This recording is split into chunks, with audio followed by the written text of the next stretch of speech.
Saudara, ini memperkenalkan diri boleh? Ya, boleh. Ya, karena ada beberapa orang yang terus terang saya juga baru pertama kali bertemu begitu ya. Jadi nanti mungkin ini ada 2 mata di dalam komisi pembinaan katekisasi Bapak Ibu. Nanti mungkin dari ketua komisi bisa memperkenalkan siapa-siapanya begitu. Nah, kebetulan nama saya kembar dengan ketua komisi. Jadi ada 2 Marta di sini. Saya wilayah 1, ketua komisi Kak Marta Diana di wilayah 7. Itu saja singkatnya. Baik, kita akan sama-sama menggumuli firman Tuhan. Malam hari ini kita belajar 1 ayat saja dari Yesaya 54. Kita buka ayatnya yang ke-13. Yesaya 54 Yesaya pasal 54 ayatnya yang ke-13. Demikian firman Tuhan. Saya membacanya dari TB2. Semua anakmu akan menjadi murid Tuhan, dan besarlah damai sejahtera. Bapak yang dikasih Tuhan, kalau panjenengan gitu nih, masing-masing ditanya, kepingin anaknya jadi seperti apa? Boleh, monggo 1-2 orang boleh mengatakan. Apa yang ada dalam harapan Bapak Ibu terhadap putra putri panjenengan? Anak yang takut akan Tuhan. Anak yang takut akan Tuhan. Mohon. Sebelah kiri. Bermanfaat untuk sesama. Mungkin belakang.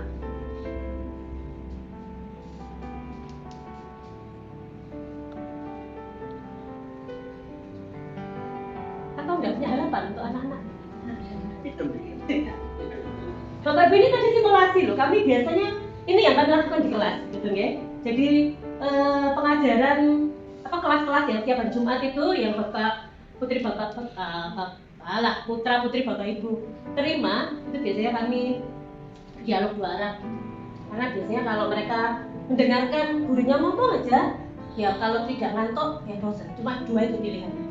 Nah, saya mencoba untuk bersimulasi di sini dan ternyata orang tua pun tidak jauh lebih pendiam. Tepuk tangan Mbak. Itu nih Bapak Ibu, saya tidak di belakang meja, saya di depan meja. Saya bisa berjalan ke sana kemari, itu enggak apa-apa ya? Iya.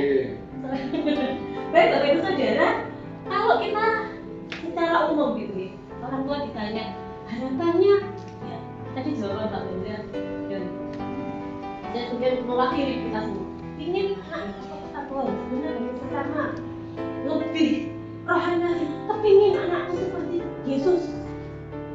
Gimana apa betul? Iya. Mantap gitu.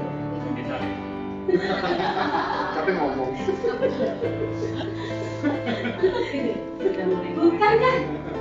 Dengan harapan itu salah satunya Bapak Ibu mengizinkan mendaftarkan putra putri panjenengan untuk hadir di acara kita sama. Ya nama betul.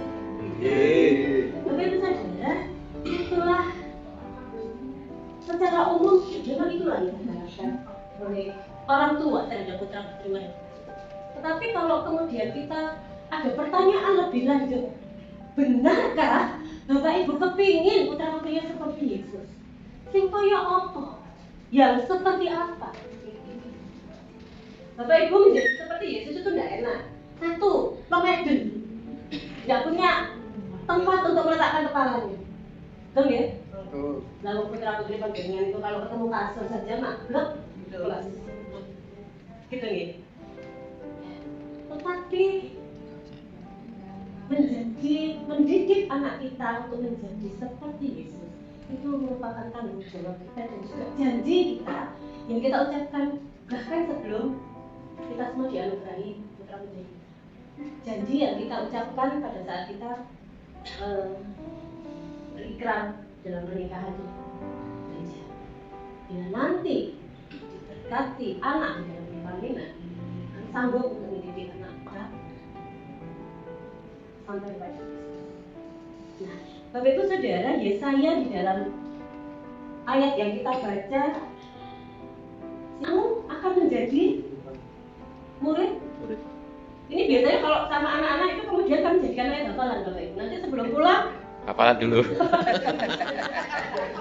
Kalau belum hafal Nggak boleh ulang.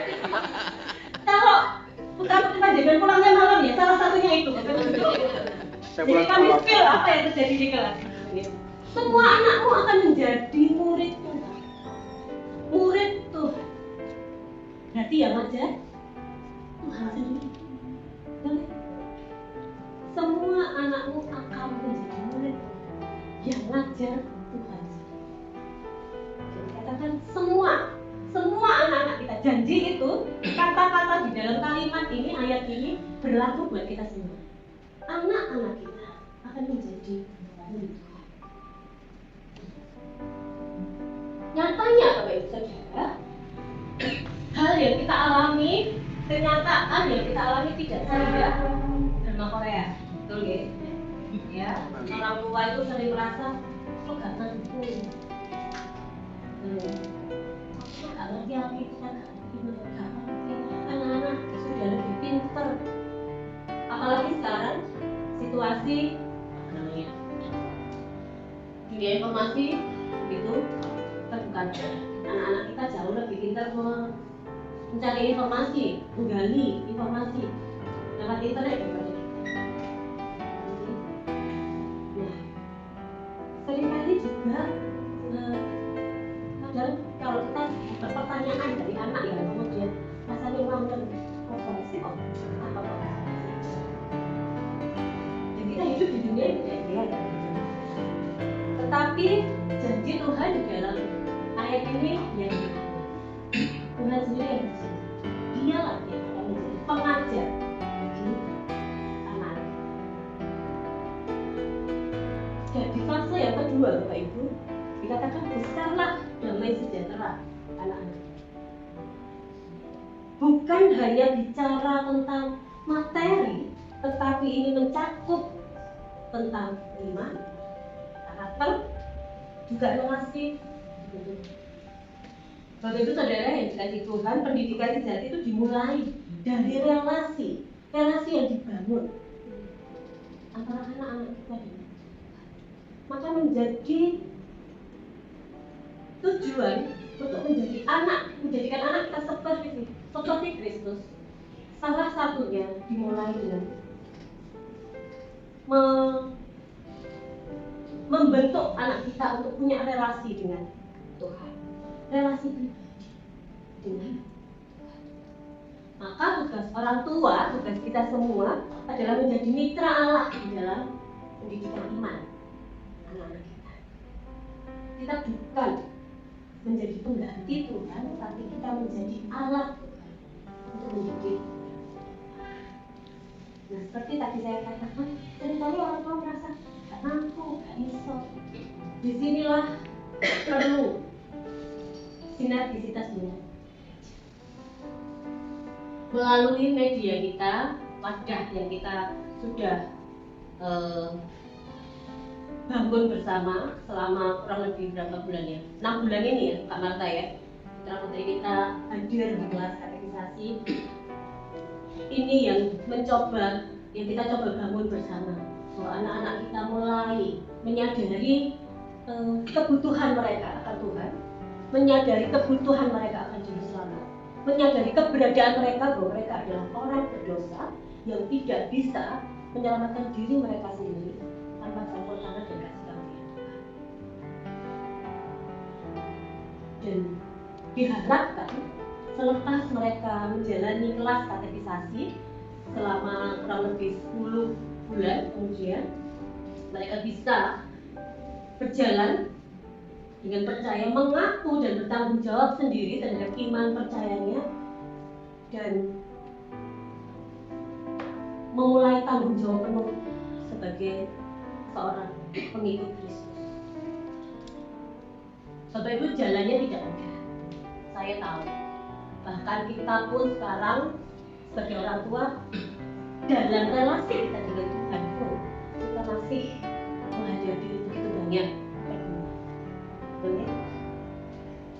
Tetapi marilah tugas dan tanggung jawab yang tidak mudah itu kita kerjakan bersama-sama dan kita sama-sama bekerja antara orang tua dengan gereja, antara orang tua dengan guru katekisasi, membangun kerjasama yang baik untuk membina dan membawa anak-anak kita.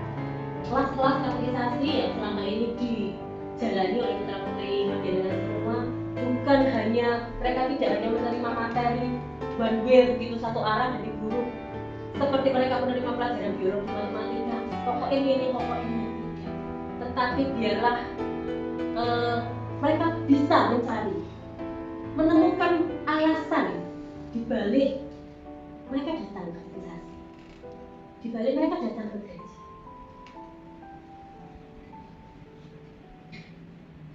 Beberapa hal praktek yang kami coba berikan kepada putra-putri Panjenengan, salah satunya tadi sudah saya sebut, mereka belajar untuk disiplin membaca Alkitab setiap hari. Bulan-bulan pertama, setiap minggunya masih kami tanya progresnya sampai di mana. Mereka diminta untuk mencatat rema yang mereka dapat setiap hari mereka membaca. Bulan-bulan berikutnya sengaja dikendorkan supaya mereka tetap disiplin, bukan karena nanti hari Jumat ditanya sama gurunya, dicari tugasnya, tidak. Tetapi kami harapkan mereka disiplin karena mereka memang perlu untuk diri mereka sendiri. Aku butuh membaca Alkitab karena aku memang perlu, bukan karena wajib dapat tugas dari guru. Nek gak ngono, gak lulus katekisasi. Ya awal-awal begitu sih kami memberi supaya merangsang mereka untuk rajin. Tapi waktu demi waktu biarlah mereka menemukan alasannya sendiri. Kemudian mencoba untuk adik-adik kita, anak-anak kita untuk belajar berpelayanan di sekolah minggu, menjadi petugas presensi di kebaktian, menjadi petugas mulmet, menjadi tugas musik, mungkin song leader. Itu semua cara, wadah untuk anak-anak kita bisa belajar, ambil bagian dalam tugas pelayanan, ambil bagian menjadi murid Kristus dengan tugas tentang salah satu yang nanti akan kita lakukan adalah LinkedIn. Ini juga menjadi sarana praktek. Mungkin nanti akan ada banyak cerita, akan ada banyak keluhan mungkin dari putra-putri Panjenengan, tapi percayalah Bapak Ibu Saudara, ada banyak hal juga yang bisa dipelajari. Bukan hanya pengetahuan, tetapi pengalaman. Pengalaman dia hidup sebagai satu di antara saudara seiman yang bahkan tidak dikenal sebelumnya. Dan marilah pengalaman demi pengalaman yang Bapak Ibu berikan, yang putra-putri Bapak Ibu dapat, biarlah itu menjadi semacam kolase gitu yang bisa mereka kumpulkan satu demi satu untuk membangun sebuah relasi yang indah, membangun hidup keimanan mereka, sehingga pada akhirnya sampai di titik selesainya katekisasi jalan berdiri. Aku murid Yesus, saya Yesus sebagai juru selamat. Amin. Kami mengucap syukur Tuhan. Malam hari ini kami boleh diingatkan kembali tugas dan tanggung jawab kami sebagai orang tua terhadap putra-putri kami. Putra-putri yang sudah Tuhan anugerahkan kepada kami, dan kami memiliki tanggung jawab untuk mendidik, mengasuh, dan membina mereka, membawa mereka kepada Kristus. Kami tahu tugas ini berat Tuhan, kami tidak mampu melakukannya dengan kekuatan kami sendiri, tapi kami percaya Tuhanlah yang mempunyai putra-putri kami, Tuhan sendiri yang berjanji, Tuhan yang akan mengajar mereka, mendidik mereka menjadi murid. Kami menyerahkan tanggung jawab kami, biar kami juga bisa melakukan bagian kami seturut dengan kami. Biar kami juga boleh memberikan teladan di dalam kehidupan kami, sehingga anak-anak kami boleh melihat Yesus yang hidup di dalam hidup kami sebagai kami. Terima kasih ya Tuhan Yesus. Terima kasih Engkau menjadi Tuhan dan Juru Selamat bagi kami, juga bagi anak-anak kami.